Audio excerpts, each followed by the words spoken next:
International Fight Week is here, and so are the Underdog Fantasy lines. My name is Angelo. This is We Want Picks, and I'm going to give you my Underdog Fantasy entry for UFC 317. If you don't know what Underdog Fantasy is, it's daily fantasy. You come in here, you say higher or lower than any of the numbers you see on the screen, you slap a few of them together, and you can make a ton of money. They will even give you free money to play. The only thing you need to do to get the free money to play is go to wewantpicks.com/underdog, use promo code WWP. As soon as you do that, the money comes pouring in. It is your account immediately, and you can use it for whatever you want. That's wewantpicks.com/underdog, promo code WWP. We've been slamming Underdog Fantasy. I'm surprised they're still in business with how well we've been doing it. We've been doing well for a few different reasons. One, when we see the lower on finish lines, we've been hammering those. And two, I've got some new tools on the website that have really been helping out. We've been using the fight simulator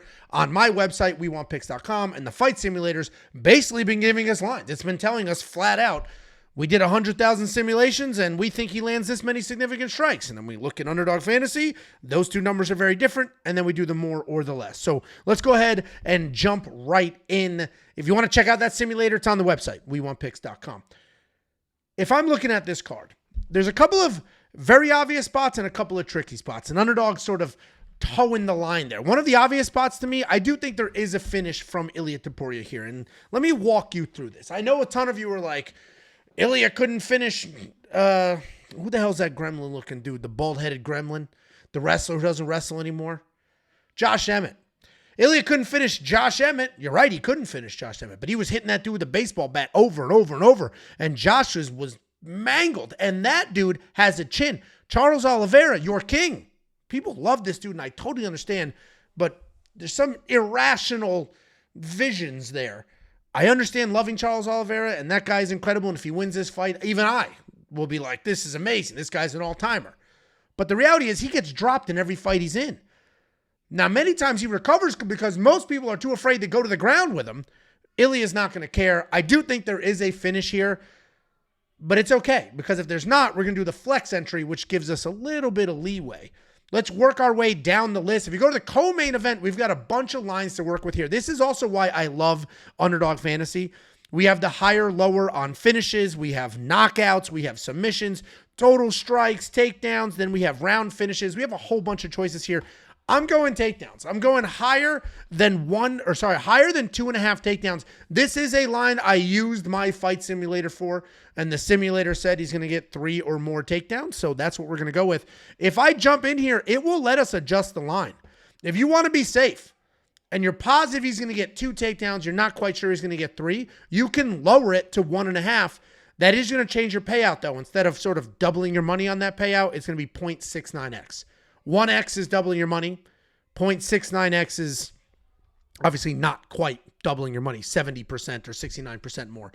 We're going to leave it at 2.5 because I do think he gets 3 takedowns, and that's all we're really going to need there. Then we're going to go to the featured fight of the evening, and I'm going to hammer the higher on Brandon Royval's significant strikes. First of all, I think he kind of wins this fight. And I'm saying kind of because I was positive he was going to win this fight, and then I was reminded of his concussion, and that's why he pulled out of his last fight and all those other things.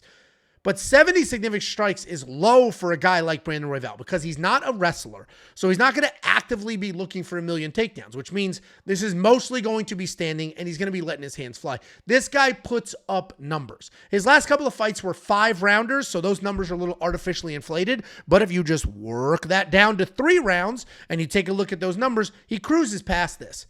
I think this is striker versus striker. Joshua Van does get hit. Joshua Van puts up incredible volume. I actually wanted to do the lower on him. His line is 94.5. And then I took a look at the stats and I ran through it. It's like this dude lands at, it's insane, the volume he lands at, but he gets hit a ton as well. So I like the higher than 70.5 takedowns on Brandon Royval there. And then we're going to work our way down. I'm not going to touch the Peyton Talbot fight. I don't love any of these numbers. The higher on significant strikes might be okay, but all of a sudden, if Felipe decides to wrestle, then he's going to be stuck on his back and not landing that many strikes. If we take a look at Hyder Amel and Jose Delgado, obviously Jose Delgado is a guy that has 9 wins all by finish. So I was surprised to see that the lower on his finish line was not juiced, but it is what it is. And we're going to hit the lower on his finish line. I do not see Jose finishing Hyder Amel. If he wins, maybe he wins his first ever decision.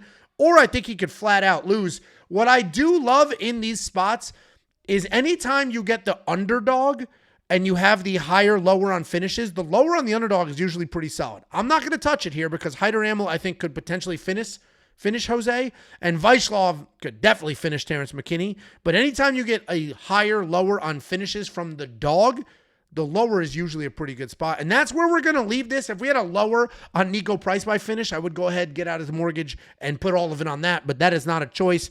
The Jacobe Smith, if we got a higher on his finish, I would hammer that. We don't have that. I debated doing the lower on 4.5 fight minutes, but I said, you know what? I've got 4 legs on this entry. Let's just go ahead and let it ride. I've got this built out. Let's go ahead and take a look. We've got the lower on Jose Delgado to get a finish, the higher on Brandon Royval, 70.5 significant strikes, the higher on Ilya to get a finish, and then the higher on Alexandre Pantoja, his 2.5 takedowns. This is my entry. If you like it, great. If you don't like this entry, that's fine. Build your own. Just do it with the free money. Get the free money. WeWantPicks.com/underdog. Promo code WWP.